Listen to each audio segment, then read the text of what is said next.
O medo é o inimigo. É o inimigo do desempenho em qualquer área da vida. E quando descobrimos como desarmá-lo, nosso desempenho melhora. Você não pode controlar seus pensamentos, mas pode assumir o comando deles. Eu comando meus pensamentos. Meus pensamentos geram meus sentimentos. E meus sentimentos geram minhas ações. Ele é neurocirurgião credenciado e já realizou mais de 8.000 cirurgias no cérebro e na coluna. Há mais de 2 décadas e meia, toma decisões entre a vida e a morte sob extrema pressão na sala de cirurgia. Recebam o Dr. Mark McLaughlin. Até hoje, às vezes ainda sinto aquele nervosismo durante uma cirurgia ou pouco antes de começar. Eu digo, você foi treinado, você dá conta, é isso. Não pense no resultado, o resultado não define quem você é. Como não ficar remoendo todos os piores cenários enquanto se prepara justamente para superá-los? O que eu diria, pelo que aprendi, é que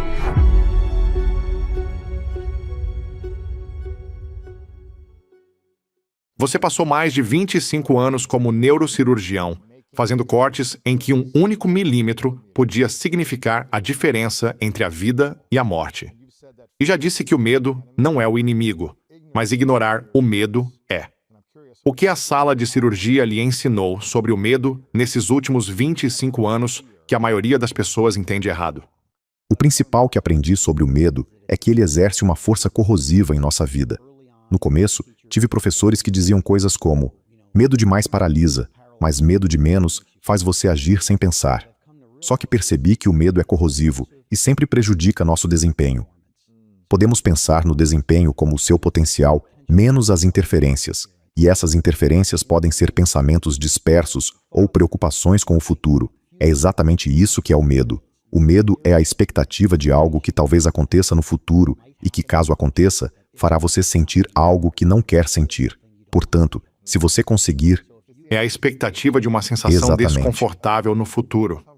No fundo, o medo é isso. É isso. Pelo que aprendi, existem basicamente duas formas de desarmá-lo: não pensar no futuro ou não ter medo do que você vai sentir. Pensar no futuro provavelmente é algo valioso, principalmente quando você precisa agir com cautela durante uma cirurgia. Você precisa pensar em tudo que pode dar errado e estar preparado, mas não precisa ficar preocupado. Precisa agir com prudência. Como você faz isso? Penso nos Navy SEALs, nos lutadores de UFC e em competidores de luta como você. É preciso se preparar para todas as posições ruins em que pode acabar e saber como sair delas. Como alguém que foi militar, e no seu caso também lutador, atleta e neurocirurgião, imagino que você precise se preparar pensando: estas são as coisas que podem dar errado. O que faço se acontecerem?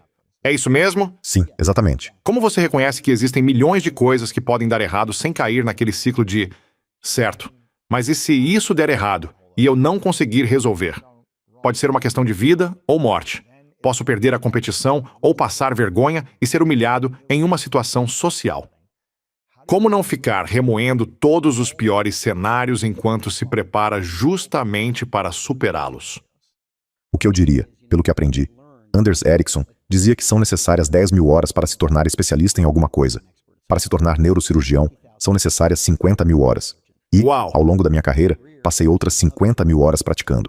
Portanto, são 100.000 horas. Como comentamos, os neurocirurgiões não operam apenas o cérebro, mas também a coluna. Um dos instrumentos que usamos com frequência é esta pinça Carrison, que corta o osso. Basicamente, ela serve para remover esporões ósseos. Quando apertamos este gatilho, a boca do instrumento se fecha e retira o osso. Ela meio que corta ou raspa um pedacinho. Exatamente.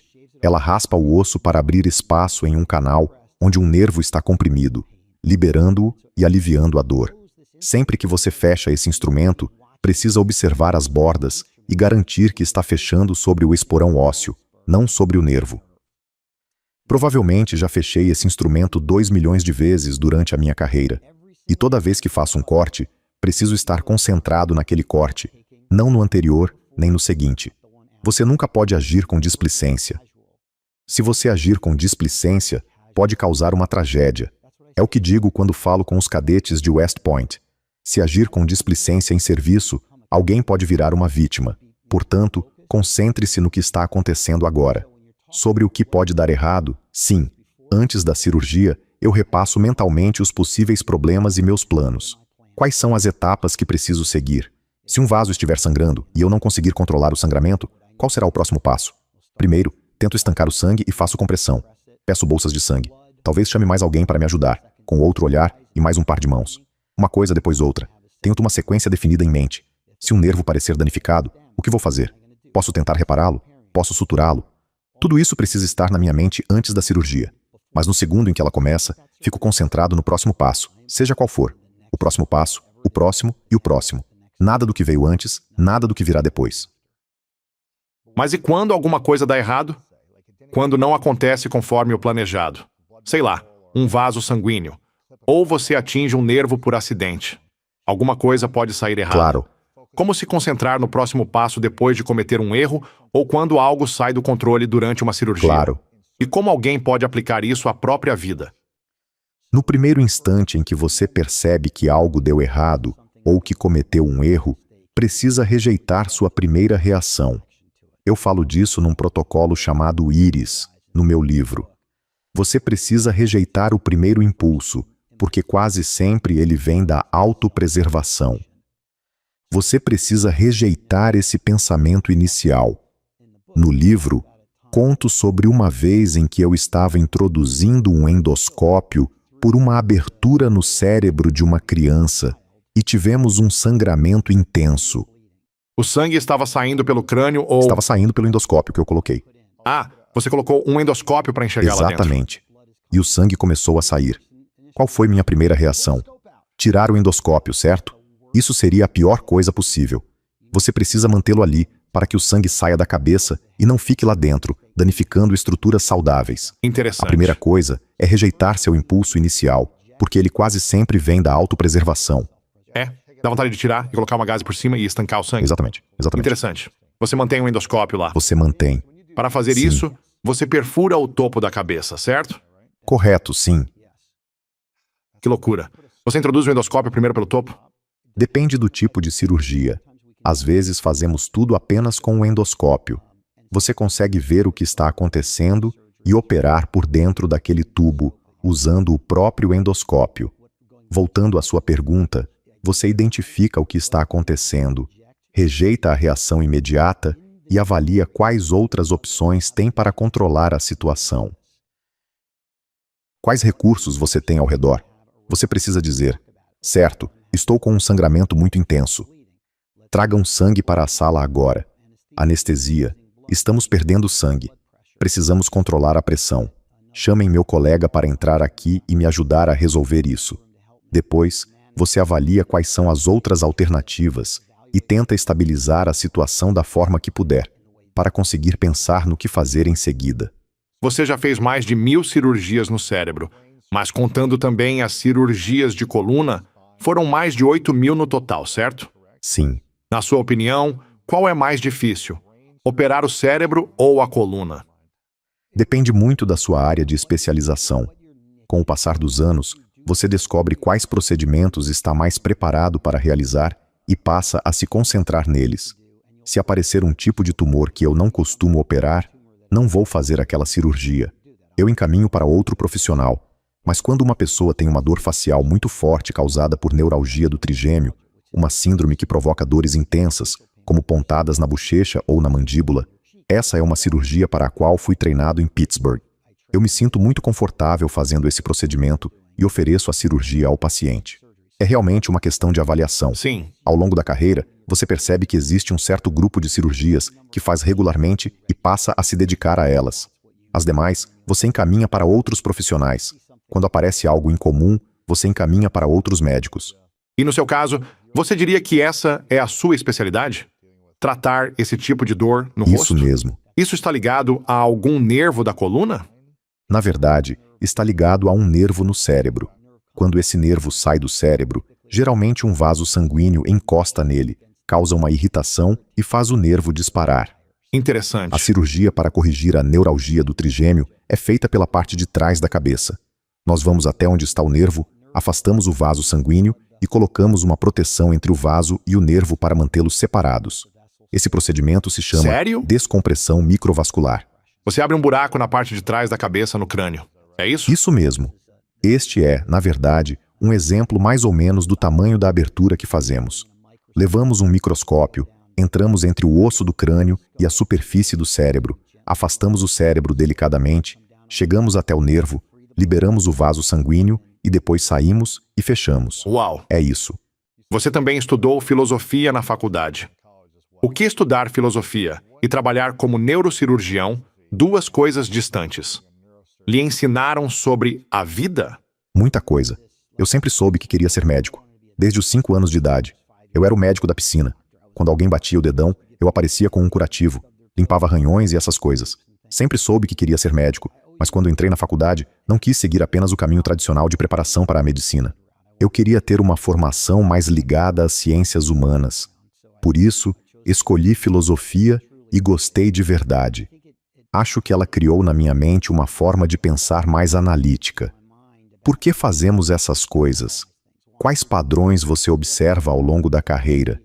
E o que podemos aprender com eles? Ao longo de 25 anos, com 50 mil horas de treinamento, outras 50 mil horas de experiência, 7 mil cirurgias e fechando aquele instrumento 2 milhões de vezes, o que aprendi sobre concentração e desempenho? E como posso usar isso a meu favor? O que realmente aprendi é que o medo é o inimigo, não apenas na neurocirurgia. Ele é inimigo do desempenho em qualquer esfera da vida. Seja como pai ou mãe, empresário, numa negociação, o medo prejudica nosso desempenho. E quando descobrimos como desarmá-lo, como enfrentá-lo de uma forma que reduza sua força, nosso desempenho melhora. Eu conto uma história sobre uma situação que vivi. Você perguntou sobre a frequência das cirurgias. No início da minha carreira, eu faria uma cirurgia em um paciente com um tumor na parte de trás da cabeça, numa região onde havia uma veia muito delicada que precisava ser preservada com extremo cuidado durante o procedimento. A cirurgia seria numa sexta-feira, depois de uma semana longa, e acabou sendo adiada das 11h30 da manhã para as 3 da tarde, o que não é um horário ideal para operar. A equipe continua sendo boa e competente, mas já houve troca de turno. A pessoa que preparou a mesa cirúrgica está indo embora, e outra está chegando. Eu estava completamente exausto e pensando, nossa, tentava me animar e entrar no estado mental certo para fazer a cirurgia. Mas era o fim de uma semana longa. Foi uma semana longa. E o fim longa. de semana estava chegando. Era uma cirurgia que eu já tinha feito muitas vezes, mas não recentemente, porque vinha encaminhando muitos dos meus pacientes com tumores para um dos meus colegas. Eu estava me preparando para entrar, tentando encontrar motivação, quando recebi uma ligação do médico do meu pai. Meu pai era meu mentor, uma referência e uma das maiores influências da minha vida. E a notícia era ruim. Ele estava com câncer e o prognóstico era muito grave. Naquele momento, Logo antes de você entrar para operar. logo antes de eu entrar para operar, eu estava no carro dizendo a mim mesmo, acho que não consigo fazer isso. Não acho que seja uma boa hora para operar. Você está distraído. Você não vai estar no seu melhor. E se alguma coisa acontecer, você nunca vai se perdoar, certo? Decidi cancelar a cirurgia e entrei no hospital para conversar com o paciente. Enquanto caminhava pelo corredor para falar com ele, percebi que não era só ele no quarto. A esposa e as 3 filhas também estavam lá. Ele já estava com a roupa cirúrgica e tudo mais. Estava pronto para entrar. Ele... Estava pronto. Completamente pronto. E quando entrei no quarto, alguma coisa mudou na minha mente. Eu pensei, sabe de uma coisa? Meu pai precisa de mim. Aquilo tinha sido um golpe muito forte. Eu queria pegar o carro naquele instante, ir vê-lo e abraçá-lo. Mas pensei, meu pai precisa de mim. Só que este homem precisa de mim agora.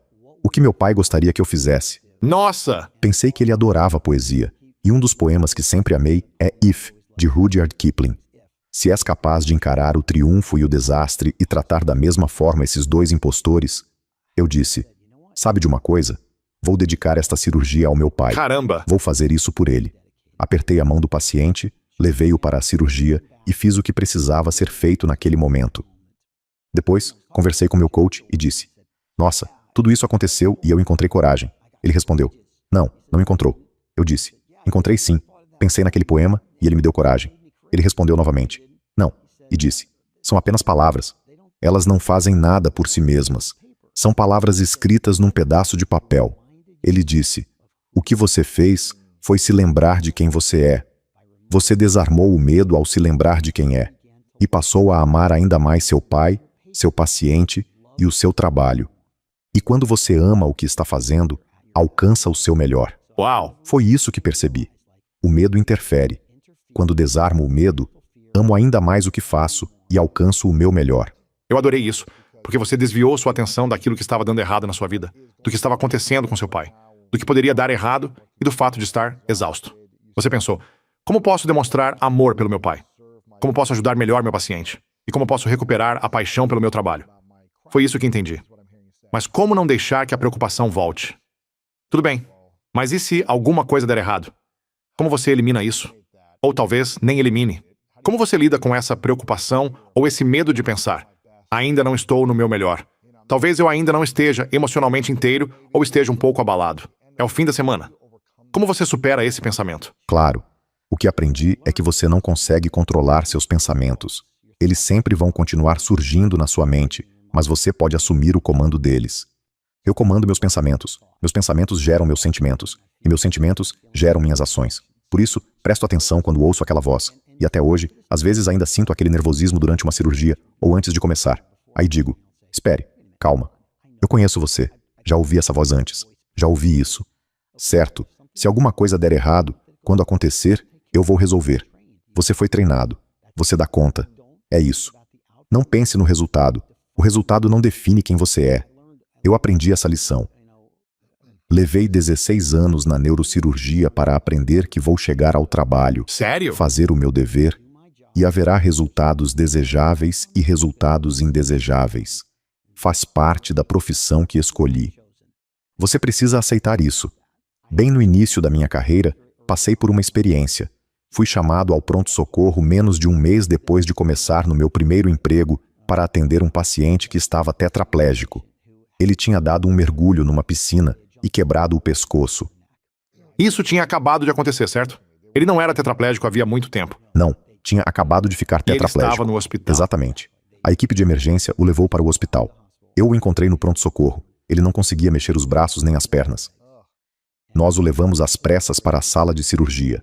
A coluna dele estava deslocada, e eu a reposicionei. Calculei que a chance de ele melhorar e voltar a se mexer era de 1 em 1000, talvez ainda menor. Mas, milagrosamente, alguns dias depois, ele começou a mexer as mãos e as pernas, e saiu andando do hospital Não cerca de acredito. 2 semanas após a cirurgia. Uau! E fui eu que fiz aquilo. Quando aconteceu, publicaram no jornal da cidade uma foto de nós dois saindo do hospital. Coloquei a foto na parede e fiquei muito feliz. Pensei: nossa, isso é incrível, adoro ser neurocirurgião. Mas um mês depois, um menino chegou ao pronto-socorro com um tumor cerebral. Eu o levei para a sala de cirurgia e fiz uma operação tão perfeita quanto a que tinha feito no outro paciente. Mas o resultado foi terrível. Ele teve todas as complicações possíveis. Durante semanas e meses, continuei me perguntando: devo ter feito alguma coisa errada? Devo ter demorado demais na cirurgia? Devo ter deixado passar algum sinal de que as coisas estavam dando errado? Eu poderia ter feito alguma coisa diferente para mudar o resultado. Carreguei isso comigo a ponto de parar de fazer neurocirurgia pediátrica. Aquilo era emocionalmente pesado demais e me fazia sentir incapaz. Carreguei esse peso durante muitos anos. Acabei perdendo contato com ele porque me mudei. Abandonei a neurocirurgia pediátrica e fui para outra cidade, em parte porque não conseguia escapar daquela tristeza. 15 ou 16 anos depois, eu estava escrevendo um livro e olhei para uma foto na parede. Era uma foto daquele menino, o Anthony. Pensei: nunca descobri o que aconteceu com ele. Presumi que tivesse morrido porque era um tumor grave e o resultado tinha sido muito ruim. Os pais dele tinham uma pizzaria. Procurei no Facebook e vi que ainda estavam com a pizzaria. Desci um pouco mais a página e encontrei a foto de um homem de 20 e poucos anos, numa cadeira de rodas, ao lado dos pais. Uau! Pensei: meu Deus, ele ainda está vivo. Eu não conseguia acreditar. Liguei para os pais e disse: quero ir até aí ver vocês. Posso visitar o Anthony? Eles disseram que sim. Voltei para lá Visitei a família e jantei com eles. Vi o Anthony, e ele ainda enfrenta sérias limitações neurológicas. Ele acabou saindo do jantar mais cedo, e eu fiquei com os pais. No fim disse: há muito tempo quero dizer uma coisa, mas nunca consegui. Eu queria ter conseguido trazer o filho de vocês de volta. Os dois se levantaram, atravessaram a mesa, me deram um abraço enorme e disseram: do que você está falando? Você salvou nosso filho. Ele continua fazendo parte da nossa família. Continua sendo o meu número 1. Naquele momento, percebi que tinha entendido toda a história errado. Passei anos me culpando pelo resultado ruim, quando, na verdade, fiz o melhor que podia numa situação extremamente difícil e mantive aquela família unida. Liguei para o meu editor e disse: você não vai acreditar nessa história sobre o Anthony. Ele ainda está vivo e continua com a família. Meu editor respondeu: acho que devemos colocar a história do Anthony e a do paciente com a fratura na coluna no mesmo capítulo. Eu disse: isso não faz sentido. Uma teve um resultado incrível e a outra teve um resultado terrível. Por que colocaria as duas juntas? Ele respondeu: Mark, você passou esse tempo todo me dizendo que pega uma pessoa paralisada, ajuda ela a voltar a andar e diz que teve sorte. Mas, quando uma criança tem um tumor grave e um resultado ruim, você diz que a culpa é sua. É impossível viver seguindo esse padrão. Sim. Naquele dia, percebi que não posso me julgar pelos resultados. Preciso chegar ao trabalho, fazer aquilo para o qual fui treinado e aceitar o que vier. Uau! E essa foi uma grande lição. Quer dizer, como você... Porque se você se julga pelos resultados e passa por uma sequência de vitórias em que nada dá errado, todas as cirurgias têm o melhor resultado possível, você pode pensar: nossa, eu sou incrível, sou muito talentoso, olha o que consigo fazer, olha o que criei. Ou qualquer coisa assim. Mas, de repente, você pode atravessar uma fase difícil, com resultados indesejáveis, pacientes que não se recuperam tão rápido ou outros problemas. Se tudo depende do resultado, isso também pode afetar você, certo? Fico muito feliz que tenha feito essa pergunta. Lembro de ouvir em alguns dos seus podcasts uma questão sobre por que pessoas de alto desempenho ainda sofrem com essa sensação de incapacidade. A verdade é que existe uma doença chamada autoestima. Eu não quero ter autoestima alta, não quero ter autoestima baixa, não quero ter autoestima nenhuma. A autoestima é uma montanha russa na qual eu não quero entrar. Você pode acabar sem energia para continuar. Sim, exatamente. A autoestima não ajuda. A conexão consigo mesmo, sim. Qual é a diferença? É uma diferença enorme. É ser quem você é, aceitar quem você é como é e entender que você é suficiente. Claro, precisa passar por todo o treinamento necessário, seja qual for sua profissão ou especialidade. Treine para ser o melhor. Não estou dizendo para não avaliar o que aconteceu depois de algo dar errado. Analise como poderia ter sido melhor, mas sem culpa ou acusações. Apenas assuma a responsabilidade. Ser responsável significa reconhecer que você participa da causa do que está acontecendo. Não se trata de culpa, mas de responsabilidade e de continuar melhorando. Adoro uma frase do Ryan Holiday: o domínio é um processo contínuo, fluido e que nunca termina.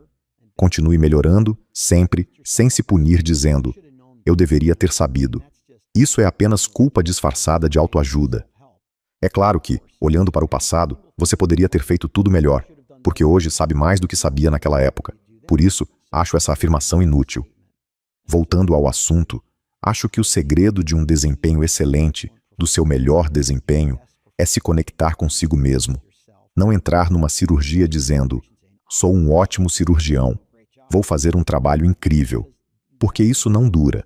Aquele resultado que não foi tão bom vai estender a mão da cova e puxar você para baixo mais tarde, naquela semana ou naquele mês. É diferente de dizer: sabe de uma coisa? Estou aqui para servir. Hoje vou fazer tudo o que for necessário para cumprir bem esse papel. Mas parece que o caso do Anthony, daquele paciente que não se recuperou tão bem quanto você gostaria, ficou pesando sobre você durante muitos anos. 15 ou 16 anos, não foi? Sim. Quando você aprendeu a não permitir que o trauma do passado ou um resultado indesejável de uma atuação anterior roubasse sua alegria ou sua capacidade de estar plenamente presente agora e no futuro? Acho que isso está diretamente ligado ao conceito de aceitação. A cura é a aceitação. No livro, falo de um conceito chamado conhecimento terrível, um termo criado por um psicólogo de Chicago chamado Jeffrey Jay. O conhecimento terrível são aquelas experiências horríveis que todos vivemos e que nos fazem perceber como o mundo pode ser imprevisível e cruel. Mesmo assim, você precisa seguir em frente Sim. e continuar vivendo. Durante todo aquele período de tristeza pelo Anthony, eu olhava ao redor, via pessoas felizes e pensava, como elas conseguem estar felizes? Aquela pobre família teve a vida virada de cabeça para baixo. Como essas pessoas podem ser tão ingênuas? Elas não percebem como o mundo é cruel. Todos carregamos algum conhecimento terrível. Isso simplesmente faz parte da vida. Adoro a frase de um filósofo: a vida atira em você a queima-roupa. Ela simplesmente atira. E passamos por essas experiências sem qualquer preparo. Não fomos treinados para elas. Não estávamos prontos. Ninguém perguntou se você estava preparado para elas. Elas simplesmente acontecem. E, mesmo quando você pensa que está preparado, eu converso com policiais rodoviários de Nova Jersey sobre essas experiências. Mesmo com treinamento, elas nunca acontecem exatamente como você esperava. Não. E nunca serão experiências boas ou desejáveis. Vão ser experiências terríveis. Como você carrega esse conhecimento terrível? Pode deixar que ele controle você como uma marionete e se sentir péssimo, ou pode transformá-lo em conhecimento útil. E a única forma de transformá-lo em conhecimento útil é compartilhá-lo com outras pessoas de um jeito que também seja útil para elas. Quando faço isso, aquele conhecimento terrível sobre o Anthony não ter voltado a ser o menino normal de 8 anos que era deixa de me controlar. Eu é que passo a usá-lo. Você coloca uma moldura ao redor daquilo, pendura na parede e diz: foi uma época em que vivi essa tristeza. Talvez você esteja passando por outra experiência, questionando a si mesmo e se cobrando de acordo com um padrão impossível.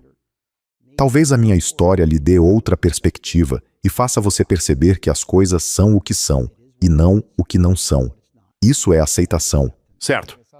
E parece que quanto mais você fica pensando naquilo com culpa, raiva, ressentimento, frustração e questionamentos, mais isso machuca você emocional e mentalmente. Em vez de transformar essa sabedoria em como posso ajudar? Como posso melhorar? Ouvimos isso de pessoas viúvas, de quem passou por um divórcio, perdeu alguém próximo ou enfrentou outros desafios assim. Por algum tempo, parece devastador. Até que elas conhecem alguém que passou por algo parecido, compartilham suas experiências e criam uma comunidade, uma conexão e uma rede de apoio por meio de perguntas como: como você superou isso? E como eu consegui superar? Acho que esse conhecimento se torna realmente útil quando você o usa para ajudar outra pessoa. Claro. E como você disse, é preciso expressar isso. Se expressar é extremamente curativo. Se eu não tivesse contado a história do Anthony aos pais dele e ao meu editor, o pior caso da minha carreira não teria se transformado no melhor caso da minha carreira. Interessante. Sem dúvida. Hoje, eu não trocaria a oportunidade de ter cuidado do Anthony por nada. Uau. Porque eu compartilhei a história e, ao fazer isso, recebi perspectivas diferentes de outras pessoas. Isso mudou minha visão de mundo. É disso que gosto na transformação. Ela acontece quando você enxerga algo por uma perspectiva diferente e acaba transformado. O mundo continua exatamente igual, mas você está completamente diferente. Você já esteve dentro de 1000 cérebros durante cirurgias.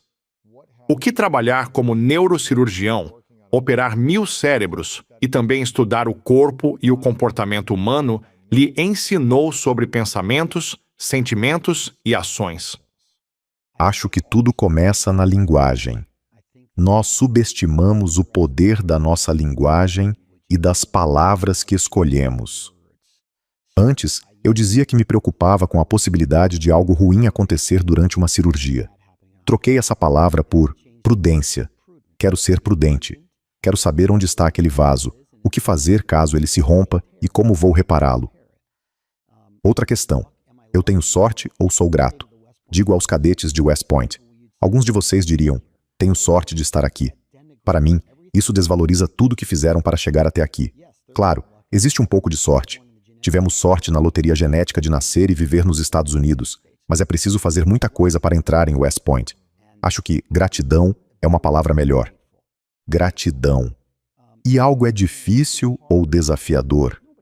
Ninguém gosta de fazer coisas difíceis, mas eu adoro enfrentar desafios. Nossas palavras e nossa linguagem não apenas revelam o que pensamos, mas também criam nossa realidade. Vemos isso claramente. Veja Muhammad Ali falando sobre afirmações e sobre como afirmações repetidas várias vezes se transformam em crenças. As crenças se transformam em ações, e as ações se tornam realidade. Nosso cérebro tem neuroplasticidade. Ele tem a capacidade de criar novas conexões. Infelizmente, todos estamos mergulhados numa cultura que entende algumas coisas de maneira errada. Nem tudo que aprendemos quando crianças nos ajuda. Em outro livro que estou escrevendo com Joe DeSena, chamado Why We Quit, falo sobre isso. Uma coisa que nossos pais costumavam dizer era: se começar alguma coisa, precisa terminar. Esse não é um conselho tão bom. Nem tudo que você começa deve ser terminado.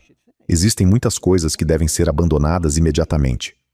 Estamos mergulhados numa cultura que fala muito sobre autoestima e diz que devemos ter uma autoestima elevada. Você entra numa competição ou num evento pensando: eu sou o melhor e ninguém vai me vencer. Não. Quero entrar pensando: eu sou eu e vou ser a melhor versão de mim que conseguir. E estou numa competição que, olhando para a origem latina da palavra, significa extrair o melhor uns dos outros. Não se trata de ganhar ou perder. Não é um jogo em que um só ganha quando o outro perde. Competir significa extrair o melhor uns dos outros. Você compete com outra pessoa que também ama o que faz, e os dois extraem o melhor um do outro. Portanto, isso depende, em parte, da linguagem. A linguagem afeta nossos pensamentos. Como eu disse, o cérebro é um gerador de pensamentos que continua produzindo pensamentos o tempo todo. É como aquelas faixas luminosas dos antigos letreiros de notícias da Times Square. Mas nem todos esses pensamentos são reais, e nem todos são fatos. Alguns são extremamente valiosos. Outros são puro lixo e precisam ser descartados. A questão é desacelerar. Acho que precisamos desacelerar para realmente termos um leque de escolhas quando enfrentamos um desafio. Precisamos ter várias opções disponíveis. Como médico, eu bato o martelinho e o joelho reage automaticamente. Não queremos que o cérebro funcione assim quando enfrentamos alguma coisa. Queremos ter várias opções, escolher a mais adequada e a que ajuda o maior número de pessoas. Como neurocirurgião que já realizou mais de 1000 cirurgias cerebrais, qual foi a maior habilidade que você desenvolveu para dominar a própria mente? Foco. É realmente se concentrar no que mais importa naquele momento. Manter sempre o foco. Numa manhã de Natal terrível, atendi um menino que tinha sido atropelado e nós tentamos de tudo, mas o perdemos na mesa de cirurgia.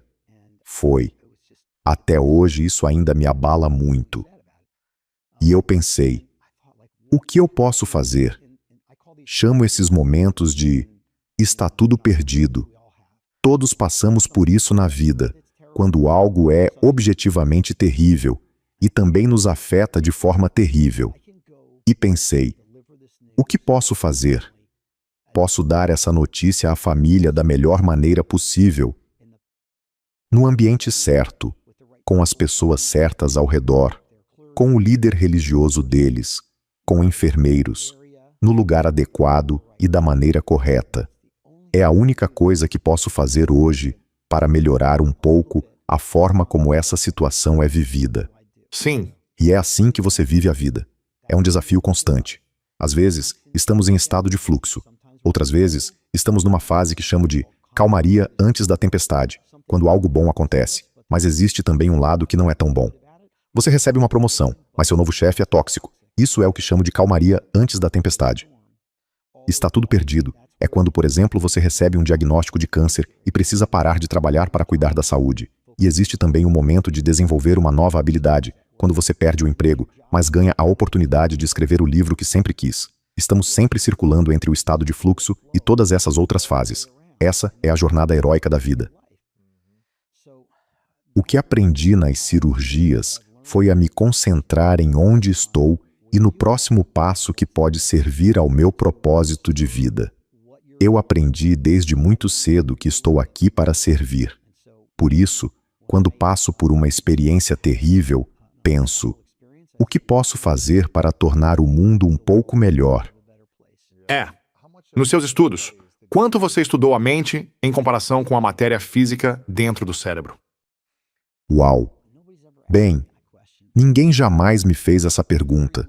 Muito pouco do ensino teórico que recebemos na neurocirurgia trata da mente. Porque não é neurociência, certo? É neurocirurgia. São coisas diferentes. Exatamente. A neurociência estudaria mais a mente, certo? Exato. Nossos pensamentos e... Exatamente. Mas como leitor e filósofo, gosto muito de estudar a ciência da mente. Um dos meus grandes ídolos é Iain McGilchrist. Ele é um autor incrível e escreveu um livro chamado The Matter with Things, além de outro fantástico chamado The Master and His Emissary. Ele fala sobre as diferenças do hemisfério direito e sobre como o hemisfério esquerdo quer aprender as coisas do mundo, enquanto o direito quer compreendê-las. E acho que, para viver uma vida plena, você precisa entender que necessita dos dois.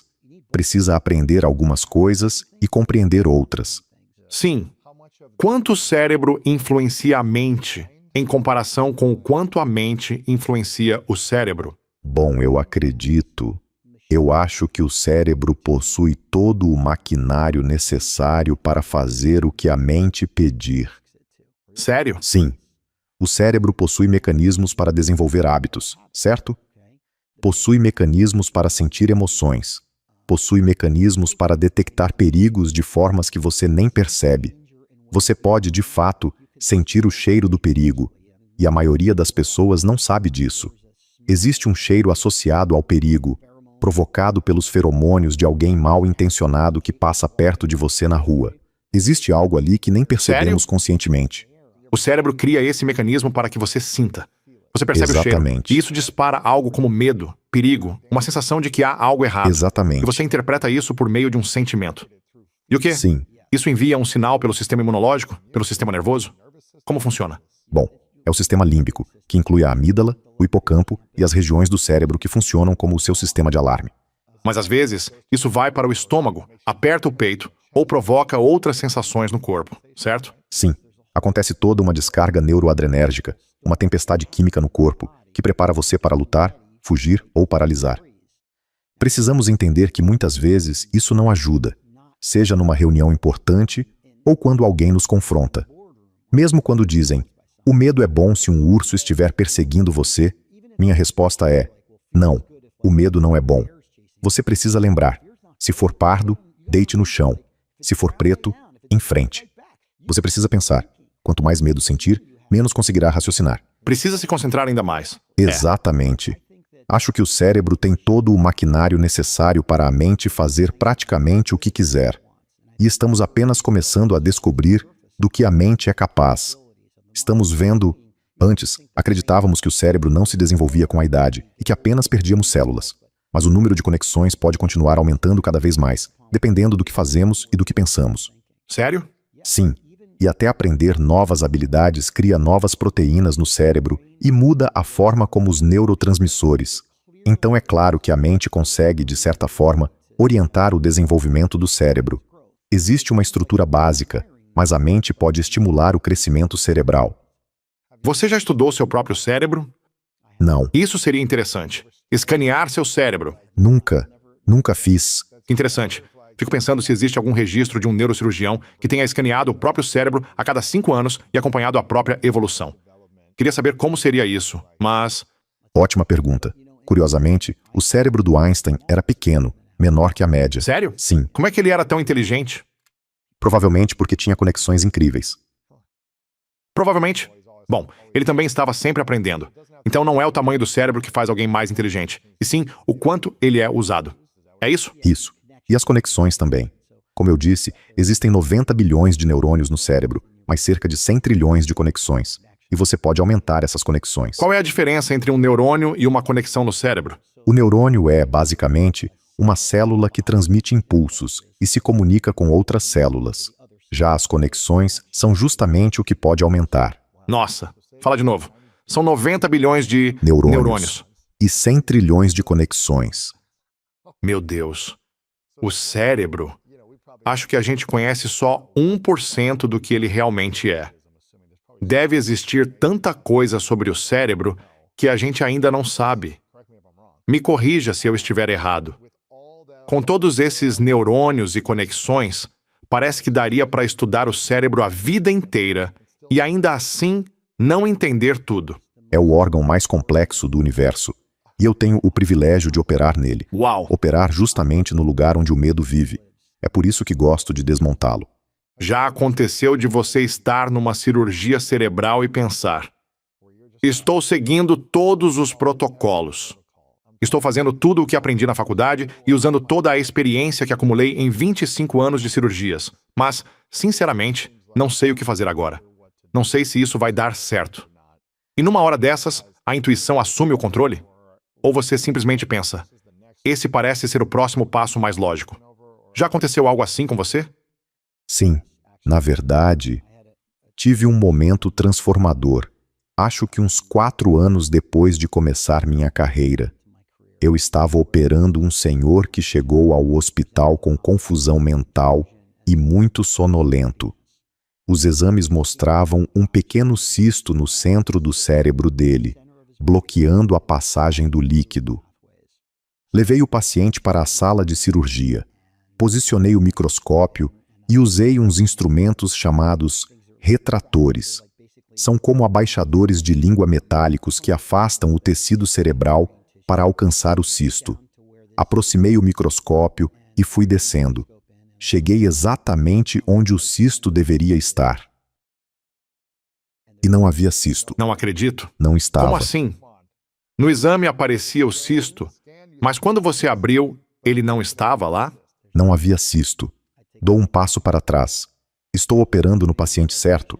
Oh, não. Estou operando do lado certo? Ah, não.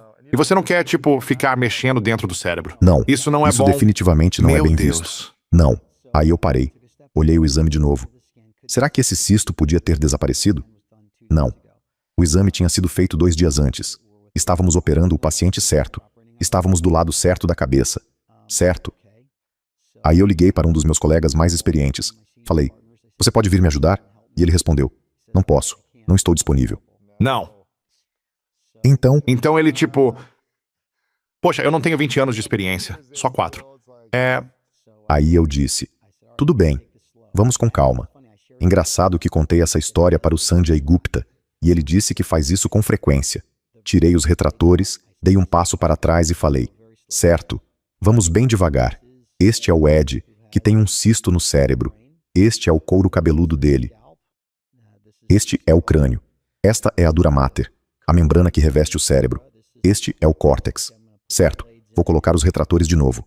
Coloquei os retratores. Certo, estou afastando o tecido. Abri a área. Desci um pouco mais e, no canto superior esquerdo da imagem do microscópio, vi um pequeno pontinho branco. Pensei: ah, está ali. Está. Inclinei um pouco mais e subi. O que tinha acontecido é que o cisto era como uma cereja presa a um cabinho. Ele tinha se deslocado de onde deveria estar e era menor do que o meu cérebro imaginava. Olhei o exame e meu cérebro imaginou que ele tinha um determinado tamanho, mas na verdade era menor. No instante em que o vi, soltei alguns palavrões. Depois falei: achei. 30 minutos depois, eu o removi. Ele tinha saído por completo e encerrei a cirurgia. O mais marcante daquele dia foi que entrei no carro e pensei: nossa, o cirurgião que está voltando para casa é muito diferente do que entrou no hospital hoje de manhã. Antes, achei que não conseguiria sair de uma situação dessas. Agora sabia que conseguiria. Mais uma transformação, mais uma experiência onde o mundo era o mesmo, a neurocirurgia era a mesma. Tudo estava igual, exceto eu. Eu tinha mudado. Uau. Então sim. E isso ainda acontece às vezes? Acontece. E é aí que sigo o meu protocolo RISE. Identificar que surgiu um cisne negro, rejeitar o primeiro impulso, quase sempre é autopreservação. Fazer um inventário das outras alternativas disponíveis. Estabilizar a situação e depois reavaliar. Esse é o processo que sigo quando enfrento um cisne negro. Nossa! Quando você abre o crânio e passa pelo tecido cerebral com esses instrumentos de metal, você acaba atravessando todos esses neurônios e suas vias de conexão, certo? Sim, Quer dizer, você acaba cortando ou afastando essas conexões entre os neurônios. E quando isso acontece, como isso afeta o cérebro? Entrar e depois sair, a pessoa pode acordar bem? Ou o cérebro precisa passar por um processo de recuperação? Como isso funciona? no começo, nós passávamos por áreas do cérebro que sabíamos ser mais inativas, ou que não eram o que chamamos de áreas eloquentes, ou seja, regiões em que um corte não causaria um déficit perceptível. Hoje estamos cada vez melhores em separar esses caminhos e encontrar maneiras de passar por eles com mais delicadeza, afastando-os suavemente. É quase como abrir as lâminas de uma persiana para conseguir olhar pela janela. Estamos desenvolvendo cada vez mais técnicas que preservam essas vias para chegar onde precisamos. Sério? Estamos melhorando muito, mas ainda assim, cirurgia causa trauma ao tecido por onde passamos. Quando você vê uma cirurgia, existe sim algum trauma naquela região. E fazemos isso da forma mais delicada possível, mas o trabalho precisa ser feito. Quando alguém passa por uma cirurgia para remover um cisto que está causando problemas sérios, qual costuma ser o resultado? Um cisto de tamanho normal, localizado em alguma região central do cérebro. A pessoa costuma melhorar? Pode ter uma recuperação completa? É uma recuperação parcial? Como normalmente é o resultado quando tudo corre como planejado? Quase todos esses pacientes têm recuperação completa. Sério? Exatamente. Se for um cisto benigno e ele puder ser removido por completo, a grande maioria das pessoas se recupera 100%. Nossa! O que uma pessoa pode fazer para otimizar o cérebro por meio dos pensamentos e das atitudes?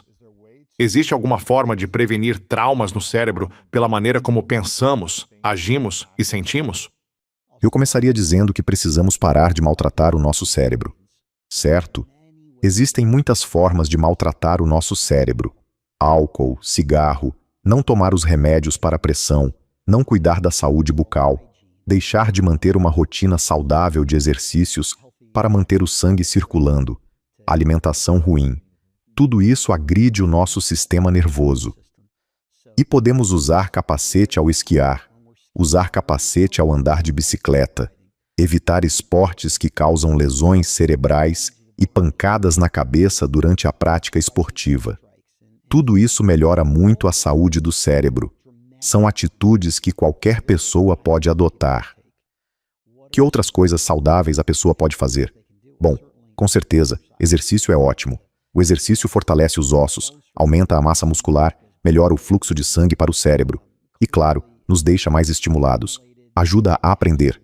O exercício melhora a capacidade de aprender e de lembrar do que você estuda. Então essas são as atitudes que já dá para tomar. Já quanto aos pensamentos, acho que é importante selecionar bem o que você pensa e o que você fala, para te levar aonde você quer chegar, e identificar os pensamentos e os hábitos que atrapalham a gente de chegar lá. Eu tinha um hábito. Quando era chamado de madrugada para uma craniotomia de emergência, na saída do hospital, eu passava pela máquina de salgadinhos e estava sempre faminto. Eram 2, 3 da manhã, e eu comprava 2 pacotes de Cheetos, daqueles extra grandes. Sim. E ficava uma delícia no carro. Eu pensava, Bom demais às você 2 fez da um manhã. baita trabalho. Você foi lá e resolveu. Vai lá e come os Cheetos. E foi assim, até que um dia eu me toquei. Você acorda se sentindo péssimo porque está cansado, e se sente ainda pior porque comeu 2 pacotes de Cheetos e está ganhando peso. Simplesmente não faz isso. Bebe um copo d'água, entra no carro, vai para casa e vai dormir. Sim. Então, é assim que se quebra um hábito, sabendo que você é capaz de enfraquecê-lo até conseguir se livrar dele de vez. Eu adoro aquela frase do Epícteto. Os hábitos precisam primeiro ser enfraquecidos antes de poderem ser destruídos. E falando de pensamentos para manter o cérebro saudável, você comentou sobre se julgar. Uma coisa que percebi, principalmente depois do caso do Anthony, é que eu vivia me julgando. Dizia que não era bom o suficiente. Dizia que deveria ter percebido aquilo antes. que eu deveria ter operado com mais destreza, que eu podia ter afastado menos o cérebro dele. Enfim, fosse o que fosse que causou aquele resultado ruim, a culpa devia ser minha. Quando parei de me julgar tanto, 16 anos depois, também passei a julgar muito menos os outros, e me tornei um líder bem mais eficaz, porque eu simplesmente eliminei. Bom, não é que eu tenha eliminado todo esse julgamento. Quando alguém me fecha na rua, ainda dá vontade de... O julgamento é importante. Julgamento é bom. Saber que não se deve atravessar a rua no horário de pico, isso é julgamento. Isso é importante. Mas julgar as pessoas, quando você faz uma avaliação que diminui sua afinidade, seu respeito, sua admiração por alguém, isso não é saudável para você, nem é saudável para o seu cérebro. Sério? Como assim? Quando você julga outra pessoa, como isso afeta você e o seu cérebro? Bom, isso reflete que você também se julga. E isso vai interferir no seu desempenho.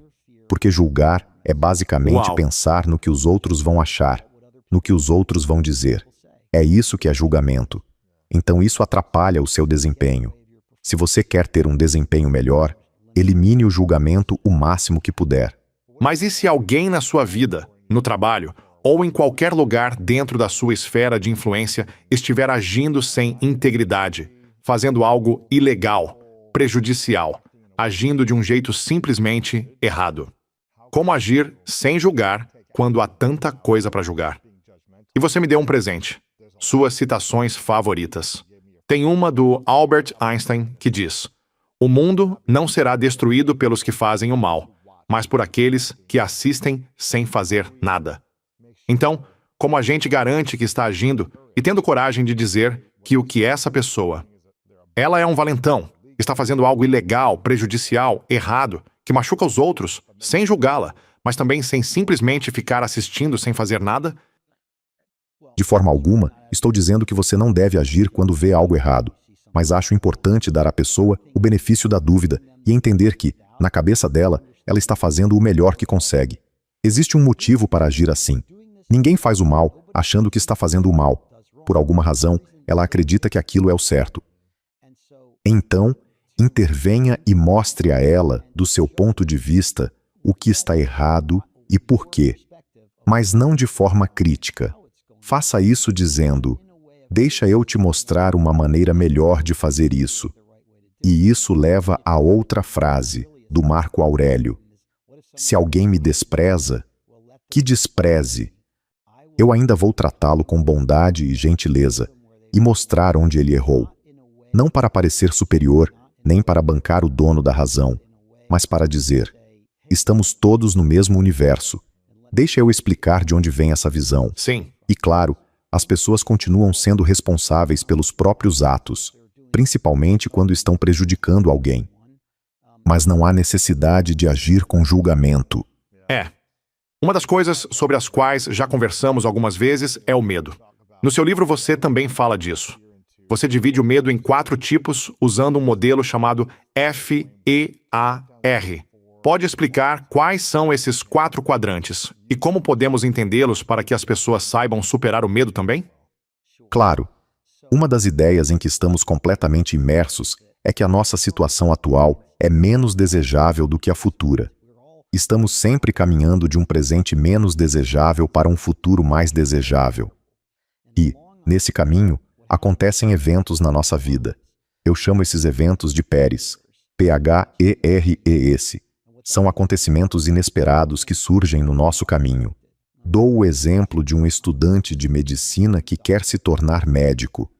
No meio do caminho, acontece alguma coisa. Um professor passa a criticar duramente o trabalho dele, e ele imediatamente enxerga essa pessoa como um obstáculo para conseguir se formar e obter o diploma. Ou, de repente, acontece algo muito positivo, um golpe de sorte, e esse evento vira uma ferramenta para chegar onde ele quer. Então passamos a enxergar tudo o que acontece na vida como obstáculo ou ferramenta. Quando esses acontecimentos surgem, eles despertam aquela sensação de: meu Deus, será que vou conseguir? E precisamos analisar esse evento, porque muitas vezes ele pode realmente comprometer o nosso desempenho. Pode provocar o que eu chamo no livro de um surto de medo. Você pensa: meu Deus, o que eu vou fazer agora? Não consigo, não estou vendo o cisto. O que eu faço? Todo mundo vai achar que sou um péssimo cirurgião. O que o paciente vai dizer? O que a família vai dizer? O que o hospital vai dizer? De repente, esse acontecimento simplesmente cai na nossa vida. Entrei na cirurgia e aquilo que eu procurava simplesmente não está lá. Pronto. Esse foi o evento de medo que surgiu. Certo, agora preciso analisar isso. O que faço é separar os componentes objetivos dos subjetivos.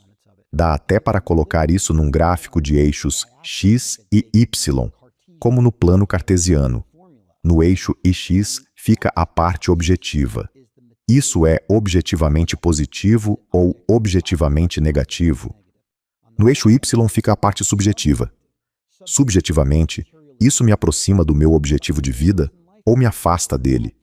O eixo x funciona como o lado esquerdo do cérebro, ligado à aquisição. O eixo y é como o lado direito, ligado à compreensão subjetiva.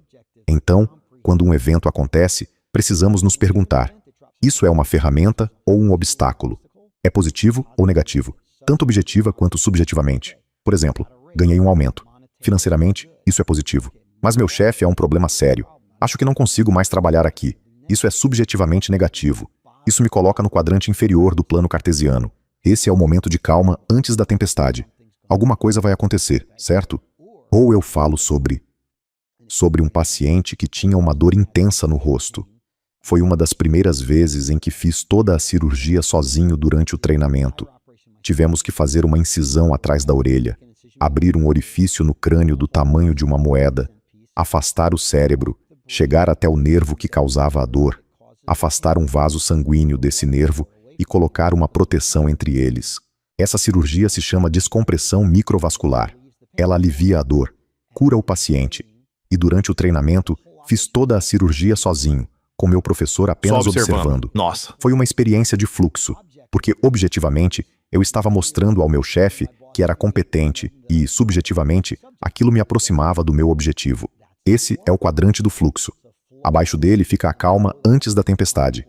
E quando algo é objetivamente negativo e subjetivamente negativo, você entra no quadrante negativo-negativo do plano cartesiano. Isso não é bom. É quando parece que tudo está perdido.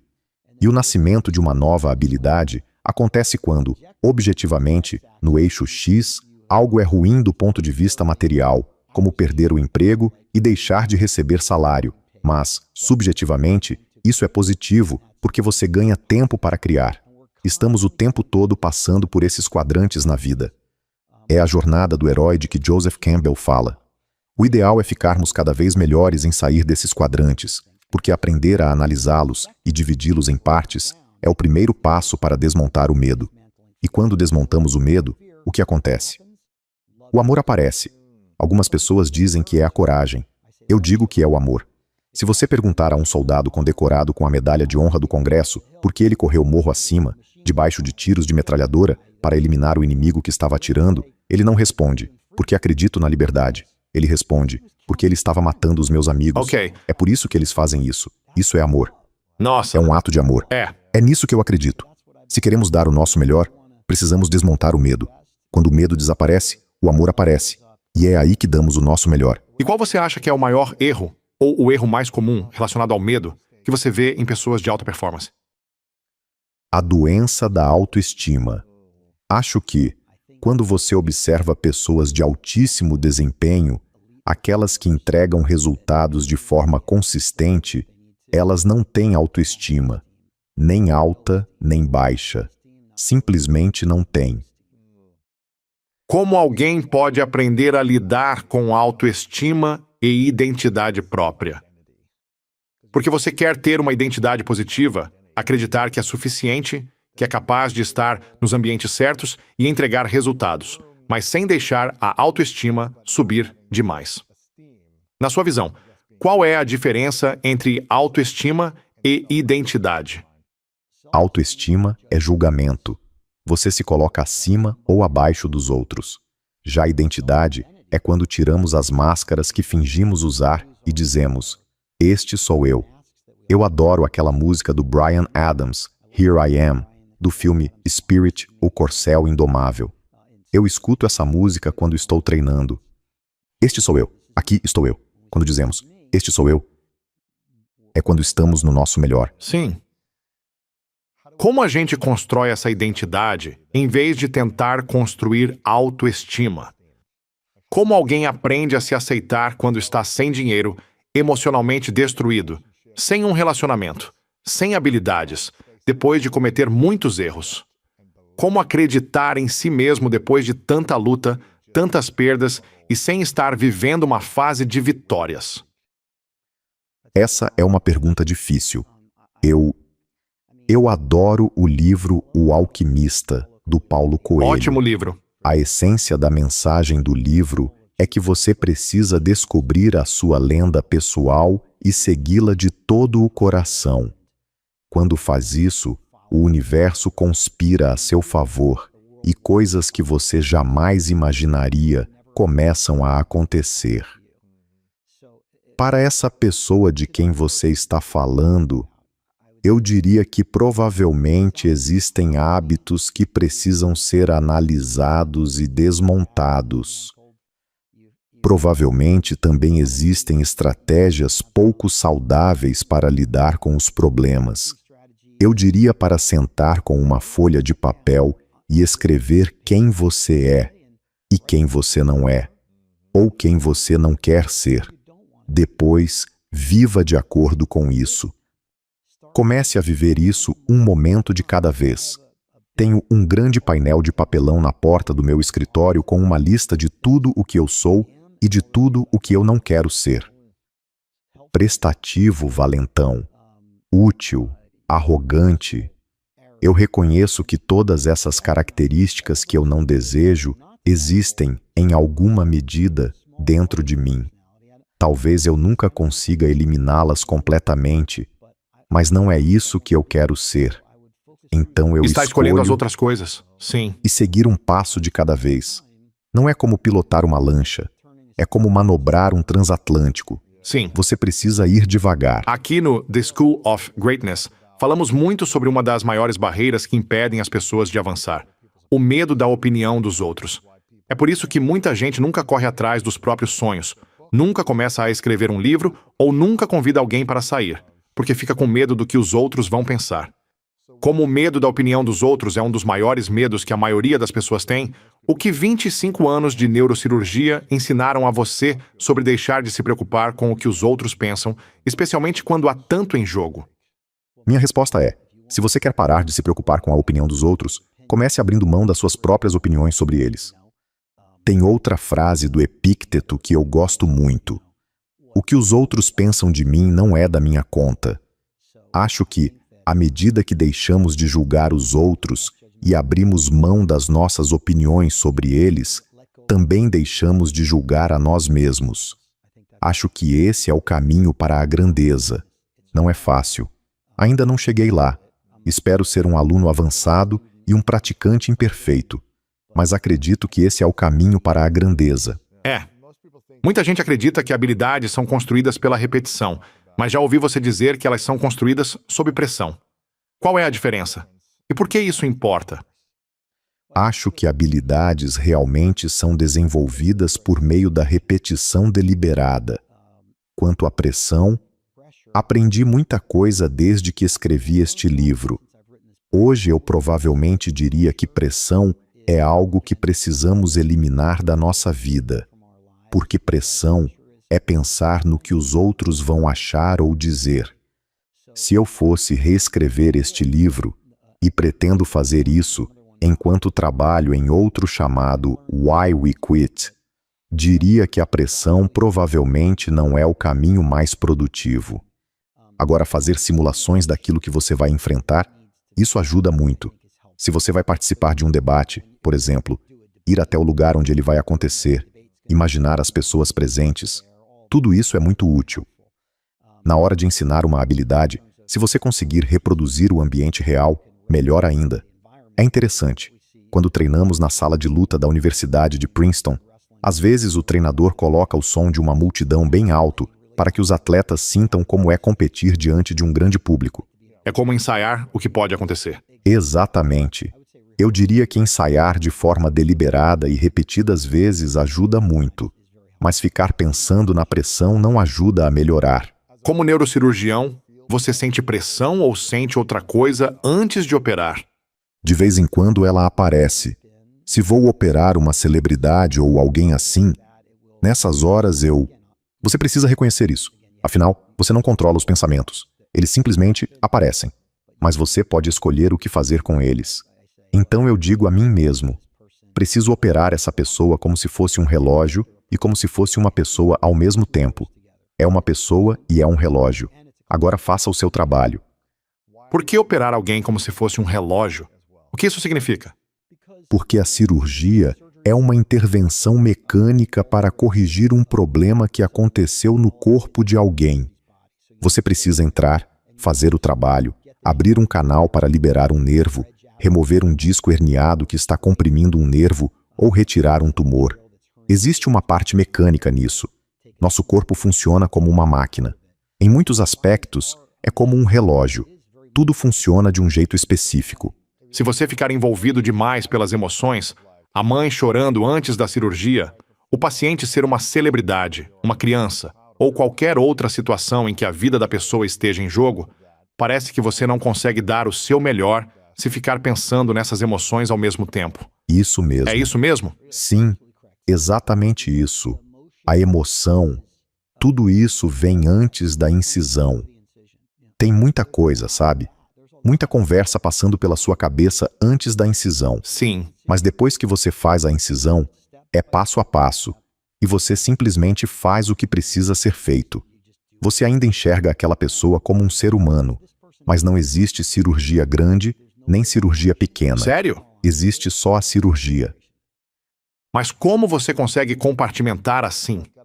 Deve ser uma das coisas mais difíceis, principalmente quando você já criou um vínculo com a pessoa, com a família, sabe dos possíveis bons resultados, mas também sabe que, se algo der errado, pode ser uma questão de vida ou morte. Certo. Como você não deixa isso tomar conta das suas emoções e do seu coração? Ou, se algo não sai como planejado, como você evita que essa preocupação te consuma antes de terminar a cirurgia? Bom, você usou a palavra compartimentar, mas eu não sou muito adepto disso. Eu acredito em integração. Então, quando estou operando, digamos, uma pessoa jovem, um paciente de 20 anos, e eu sei que ele tem a vida inteira pela frente, e sei que a melhor chance de recuperação é justamente essa primeira cirurgia ser feita exatamente do jeito certo. Porque você não quer repetir depois. É mais difícil. Exatamente. Você quer resolver tudo de uma vez, causar o menor trauma possível na entrada e na saída e concluir o trabalho. E acredito que, se passar pela sua cabeça, essa pessoa é jovem, tem a vida inteira pela frente. Eu diria isso em voz alta na sala. Certo, agora vamos afastar esse nervo. Esse paciente é jovem, e esta é uma parte muito importante da cirurgia. Apenas reconheça isso. Reconheça. Eu não tentaria afastar esse pensamento. Eu focaria em: qual é o próximo passo que preciso dar agora? Qual é o passo que eu preciso dar agora? Mesmo vindo aqui, eu fiz uma cirurgia ontem e tive um voo para pegar. E eu Sério? pensei, Cara, sabe, isso poderia colocar uma pressão extra em você, certo? E eu disse, não, não vai, porque se demorar muito eu vou perder o voo. ok. É assim que é. É o que eu faço. Acho que tentar bloquear esses pensamentos é difícil demais. Prefiro acolhê-los. Curiosamente, comecei a operar amigos meus. Novamente, isso foi outra É coisa. mesmo? Foi outra coisa que me ensinaram. Recebi sabedoria convencional do meu avô, que era cirurgião, e dos meus tios, que são cirurgiões. Nunca opere seus amigos, porque E se algo der e errado? se algo der errado, Nossa, que tá bom? assustador. Então, é o seguinte, e se algo der errado?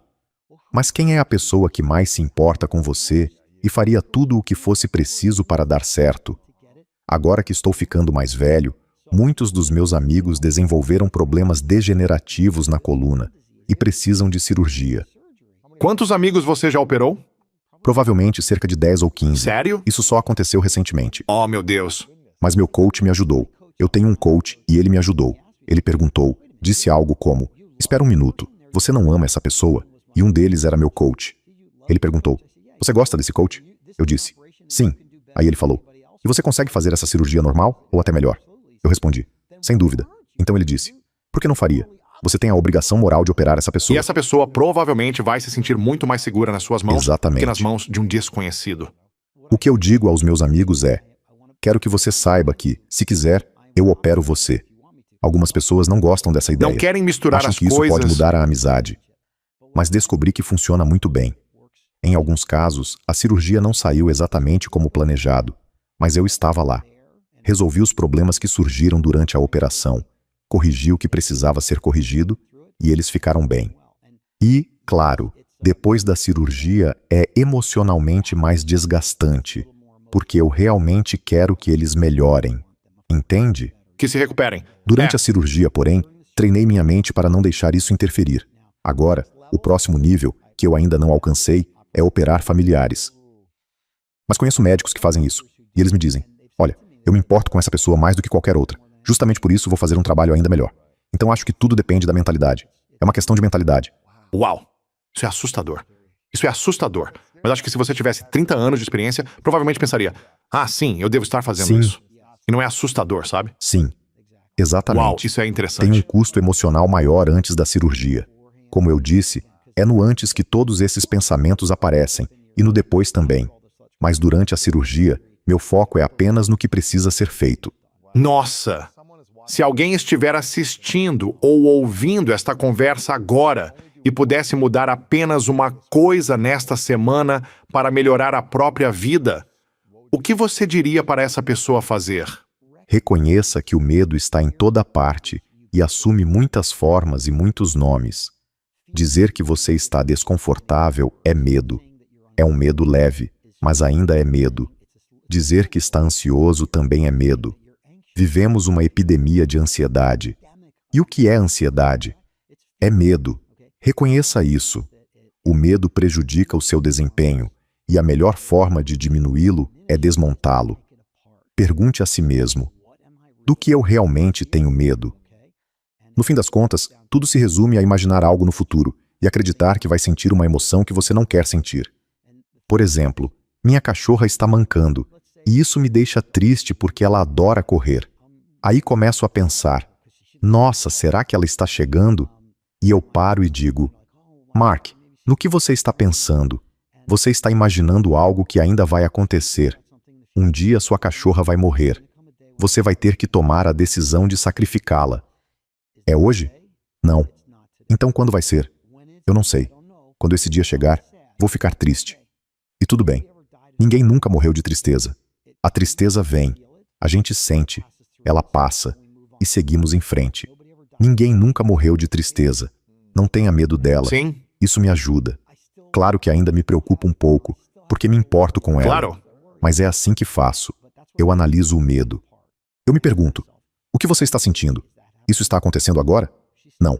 Ela ainda, depois que começa a andar um pouco, já nem manca mais. Então, claramente, é algo como Sim, artrite. sim. É assim que eu lido com isso. Fique atento ao medo. O Steve Pressfield chama isso de resistência in the War of Art. Esse também é um ótimo livro. Eu chamo de medo. O medo é a substância mais corrosiva da Terra.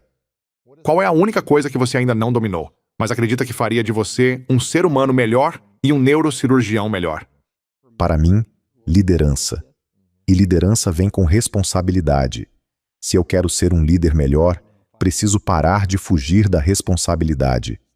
Não responsabilidade no sentido de culpa, mas no sentido de reconhecer que eu sou a causa. Eu sou a causa. Tenho filhos na faixa dos 20 e dos 30 anos. Algumas pessoas dizem: eu não sou responsável pelo meu filho de 25 anos. Minha resposta é: eu sou, dentro do que me cabe. Quero ser responsável no sentido de ser uma influência positiva na vida deles. Sempre que nego minha responsabilidade, deixo de aprender. Sempre que assumo a responsabilidade, aprendo alguma coisa e ganho mais poder sobre a minha vida, e também me torno mais eficaz. Se você pudesse voltar ao seu primeiro dia de trabalho, 25 anos atrás, depois de concluir a residência e toda a formação, quando finalmente se tornou neurocirurgião. E se você pudesse voltar no tempo e se encontrar com o seu eu do período anterior àquela primeira operação ou àquela primeira cirurgia como médico, que conselho você daria a si mesmo, ao seu eu mais jovem agora? Adoro essa pergunta. Inclusive, faço essa reflexão quando dou palestras para departamentos de neurocirurgia. É como escrever uma mensagem numa garrafa e enviá-la de volta no tempo. No fim das contas, tudo gira em torno dos resultados. Você escolheu uma profissão baseada em desempenho. Escolheu algo extremamente difícil e que, em muitos aspectos, oferece um ambiente de aprendizado bastante duro. Você vai ter bons resultados e resultados ruins. Faça sempre o melhor trabalho que puder. Analise quando as coisas derem errado. Busque melhorar continuamente e nunca julgue a si mesmo apenas pelos resultados. Esse seria o meu conselho. Isso é ótimo. Tenho algumas perguntas finais para você, mas quero garantir que as pessoas confiram seu livro. Ele se chama Cognitive Dominance: A Brain Surgeon's Quest to Outthink Fear. Acho que todo mundo vai encontrar ideias valiosas, modelos mentais muito úteis e histórias incríveis da sua experiência. Faço questão de recomendar esse livro. Se você quer entender melhor o medo e aprender a superá-lo, vale mergulhar de cabeça. Você também é cofundador e presidente da organização sem fins lucrativos Trenton Youth Wrestling and Learning Center, que oferece treinamento gratuito de luta e mentoria para meninos e meninas do 3º ao 8º ano em situação de vulnerabilidade na sua comunidade, o que é incrível. Quem quiser conhecer o projeto pode acessar trentonYouthWrestling.org. Você também está nas redes sociais como M. McLaughlin, MD, no Instagram, LinkedIn e X. Em que outros lugares as pessoas podem acompanhar seu trabalho ou apoiar a sua missão? Se as pessoas quiserem saber mais, podem acessar o meu site, Mark McLaughlin, MD. Lá tem um questionário sobre dominância cognitiva, outro sobre desistir, relacionado ao novo livro em que estou trabalhando, e também uma newsletter mensal para quem tiver interesse. Legal. E isso está tudo no seu site, certo? Sim. Ótimo. Tenho só mais algumas perguntas para você, Dr. Mark. Essa conversa foi muito marcante. Quero agradecer mais uma vez por estar aqui e por compartilhar tanta sabedoria.